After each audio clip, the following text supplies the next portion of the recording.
လောနဲ့သူ့အကြားဆက်ဆံရေးလုံးဝပျက်စီးသွားပြီလို့အသိပေးလာတဲ့လီဗာပူးတိုက်စစ်မှုဆာလက်မိုဟာမက်ဆာလက်ကစနေနေ့ကလီးယူနိုက်တက်နဲ့ပွဲမှာအရန်ခုံထပ်မံထိုင်ခဲ့ရပြီးတဲ့နောက်လီဗာပူးအသင်းကသူ့ကိုတစားကန်တဲ့ပွဲအသုံးပြုနေရလို့ခံစားရကြောင်းနဲ့နီးပြအာနီစလောနဲ့သူ့အကြားကဆက်ဆံရေးဟာပျက်စီးသွားပြီလို့လည်းအထီးလင်းပြောဆိုခဲ့ပါတယ်။ဒီရာသီမှာလီဗာပူးအသင်းရဲ့ခြေစွမ်းကျဆင်းမှုတွေဆက်လက်ရှိနေပြီးတော့စနေနေ့က Ellen Road မှာလီးယူနိုက်တက်နဲ့ကစားခဲ့ရတဲ့ပွဲမှာလည်းတစ်ဖက်ကို3-0စီတည်ရလက်နဲ့ထပ်မံရင်ဆိုင်ခဲ့ရပါတယ်။ Slow ရဲ့အသင်းကနောက်ဆုံး Premier League 10ပွဲမှာ2ပွဲပဲအနိုင်ရထားပြီးတော့အမတ်ပေးစရာအဆင့်8နေရာမှာရပ်တည်နေပါတယ်။ပြီးခဲ့တဲ့ရာသီကပြိုင်ပွဲစုံ58ဂိုးပါဝင်ပတ်သက်ခဲ့တဲ့ဆာလက်ကလည်းအရန်ကစားသမားအဖြစ်သာရှိနေခဲ့ပြီးတော့အသုံးပြုခြင်းမခံခဲ့ရပါဘူး။သူကနောက်ဆုံး3ပွဲစတိုက်အရန်ခုံကနေစတင်ခဲ့ရပြီးတော့ဗုဒ္ဓနေ့ကစန်တာလန်နဲ့တစ်ဖက်ကို2-0စီတည်ကြခဲ့တဲ့ပွဲမှာပွဲချိန်တဝက်မှာမှလူစားဝင်ကစားခဲ့ရတာပါလီးနဲ့ပွဲအပြီးသတင်းထောက်တွေနဲ့တွေ့ဆုံတဲ့အချိန်မှာတော့ဆာလက်ကလီဗာပူးဘက်ကသူ့ကိုမတရားဆက်ဆံနေရလို့ခံစားရကြောင်းထုတ်ဖော်ပြောဆိုခဲ့ပါတယ်ကျွန်တော်ကစားသမားဘဝမှာပထမဆုံးအကြိမ်ထင်ပါတယ်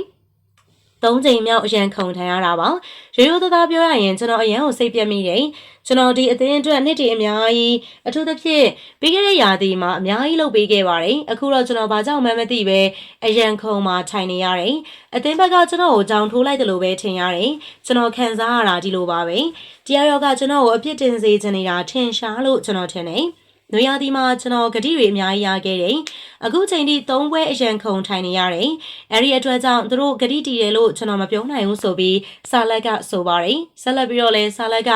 နေပြစလောနဲ့ပတ်သက်လို့အခုလိုပဲပြောဆိုခဲ့ပါတယ်။ကျွန်တော်နီးပြနဲ့ဆက်ဆံရေးကောင်းရှိခဲ့တယ်လို့အရင်ကအချိန်ပေါင်းများစွာပြောခဲ့ပူပါတယ်။ရုတ်တရက်ဆိုသလိုကျွန်တော်တို့မှာဆက်ဆံရေးလုံးဝမရှိတော့ဘူး။ဘာကြောင့်မှမသိပါဘူး။ဒါပေမဲ့ကျွန်တော်အမြင်ရတော့တယောက်ယောက်ကဒီအသင်းမှာကျွန်တော်ကိုမလို့ကျွန်တော်လို့ထင်ရတယ်။ဒီအသင်းကိုကျွန်တော်အမြဲတမ်းအားပေးနေမှာပါ။ကျွန်တော်ကလေးတွေလည်းအမြဲအားပေးနေမှာပါ။ကျွန်တော်ဒီအသင်းကိုအရန်ချစ်တယ်အမြဲတမ်းလည်းချစ်နေမှာပါ။ကျွန်တော်ပွဲထွက်ခွင့်မရ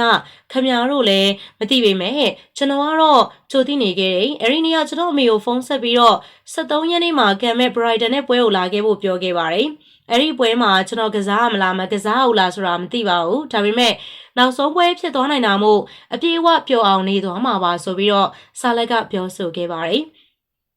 ဒါအပြင်ဆာလက်ကဇန်နဝါရီအပြောင်းရွှေ့ဈေးကွက်ကြရင်လီဗာပူးကနေထွက်ခွာနိုင်ပွဲရှိကြောင်းလည်းအရေးအမို့ပြောဆိုသွားခဲ့ပါတယ်။ကျွန်တော်စိတ်ထဲမှာဘာဖြစ်လာမလဲမသိတဲ့အတွက် Brighton နဲ့ပွဲကိုပျော်ရွှင်အောင်ကစားဖို့ပဲရှိပါတယ်။ပရိသတ်တီယိုနိုဆက်ဖို့ Anfield မှာရှိနေပြီးတော့အာဖရိကဖလားပြိုင်ပွဲကိုကျွန်တော်သွားတော့မှာပါဆိုပြီးတော့ဆာလက်ကပြောဆိုသွားခဲ့ပါတယ်။ဆာလက်ဟာဆိုရင်တော့ဒီဇင်ဘာလ15ရက်နေ့မှာအီဂျစ်အသင်းနဲ့ပူးပေါင်းဖို့ထွက်ခွာသွားမှာလည်းဖြစ်ပါတယ်။ဗီဒီယိုလေးကိုအဆုံးထိလိုက်ပါပြီးတော့ကြည့်ရှုပေးကြတဲ့အတွက်ပရိသတ်တဦးတစ်ယောက်ချင်းစီတိုင်းကိုအထူးပဲကျေးဇူးတင်ရှိပါတယ်။နောက်နေ့ရက်တင်ဆက်မှုတွေမှာလည်းပြန်လည်ပြီးတော့အဆုံတွေ့ကြပါစို့ရှင်။